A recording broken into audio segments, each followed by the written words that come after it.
ভারতের পশ্চিমবঙ্গে ঘটেছে ক্ষমতার পালাবদল। সীমান্ত লাগোয়া রাজ্য হিসেবে বাংলাদেশে পশ্চিমবঙ্গ সরকারের রয়েছে প্রত্যক্ষ ও পরোক্ষ প্রভাব। দীর্ঘদিন রাজ্যটির ক্ষমতায় থাকা তৃণমূল কংগ্রেস ও দলটির নেত্রী মমতা বন্দ্যোপাধ্যায়ের সাথে একরকম সখ্য ছিল বাংলাদেশের, কিন্তু এবার সেখানে ক্ষমতায় বসছে উগ্র হিন্দুত্ববাদী দল বিজেপি, যার প্রভাব বাংলাদেশে পড়ার আশঙ্কাও দেখা দিয়েছে।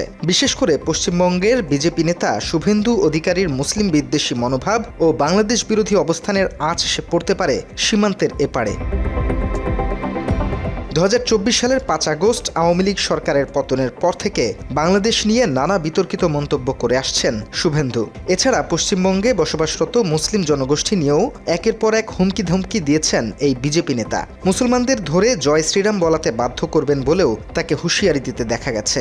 যদি সনাতনের বাচ্চা হয়ে থাকে, এদের মুখ দিয়ে চৌরাস্তায় দাঁড় করিয়ে জয় শ্রীরাম বলাবে।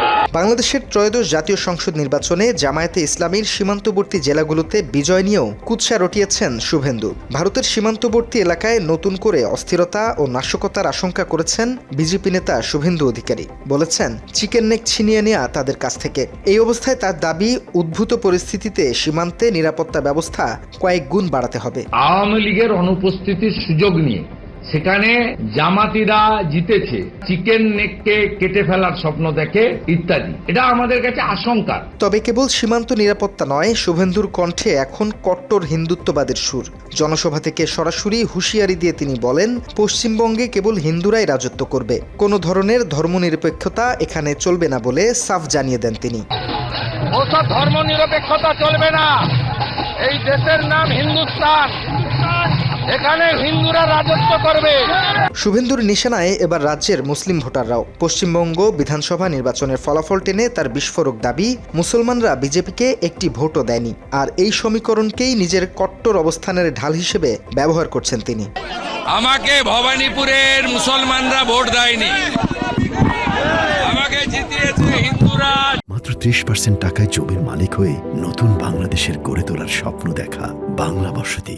বিজেপি নেতার এমন ক্রমাগত সাম্প্রদায়িক ও উস্কানিমূলক মন্তব্যে রাজ্যের সংখ্যালঘু জনগোষ্ঠীর মধ্যে ছড়িয়েছে চরম আতঙ্ক। তবে কোনো সমালোচনাকেই তোয়াক্কা করছেন না তিনি। উল্টো তৃণমূলের জয় বাংলা স্লোগানদাতাদের রাস্তায় দাঁড়িয়ে শায়েস্তা করার হুমকি দিয়েছেন এই বিজেপি নেতা। যদি সনাতনের বাচ্চা হয়ে থাকে, এদের মুখ দিয়ে চৌরাস্তায় দাঁড় করিয়ে জয় শ্রীরাম বলাবে। তৃণমূল নেত্রী মমতা বন্দ্যোপাধ্যায়ের ওপর বাঙালি আবেগের যে ট্যাগ রয়েছে তা নিয়েও সরাসরি চ্যালেঞ্জ ছুড়ছেন শুভেন্দু অধিকারী। উস্কানিমূলক সুরে তার প্রশ্ন, মমতা যাবে বাংলাদেশে, সঙ্গে যাবে কে? মমতা যাবে বাংলাদেশে, সঙ্গে যাবে কে? ঘরে আছে ভাইপো সোনা, কোমর বেঁধেছে। বিধানসভা নির্বাচনের বড় জয়ের পর পশ্চিমবঙ্গের সম্ভাব্য মুখ্যমন্ত্রী হিসেবে তালিকায় আছে ধর্মনিরপেক্ষতার বিরোধী শুভেন্দুর নাম। যদি তিনি রাজ্যটির মুখ্যমন্ত্রীর দায়িত্ব পান, তাহলে সেখানকার মুসলমান সম্প্রদায়ের ওপর দমন পীড়ন আরও বাড়বে বলেই আশঙ্কা করা হচ্ছে। একই সাথে কট্টর হিন্দুত্ববাদী শুভেন্দুর কারণে বিপাকে পড়তে পারে পশ্চিমবঙ্গের মুসলিম শরণার্থীরাও, আর এর প্রভাব এসে পড়তে পারে বাংলাদেশেও। এতে সীমান্তে বাড়তে পারে পুশিনের ঘটনা। এদিকে নির্বাচনে কারচুপির অভিযোগ এনে পদত্যাগ না করার ঘোষণা দিয়েছেন তৃণমূল কংগ্রেস নেত্রী মমতা বন্দ্যোপাধ্যায়। এ বিষয়ে দেশটির নির্বাচন কমিশন এবং কেন্দ্রীয় সরকারের ভূমিকা নিয়ে প্রশ্ন তোলেন এই নেত্রী। জোর করে দখল করে যদি কেউ মনে করে যে আমি কি রেজিগনেশন দিতে হবে, no, not that. It is their forceful attempt to defeat us.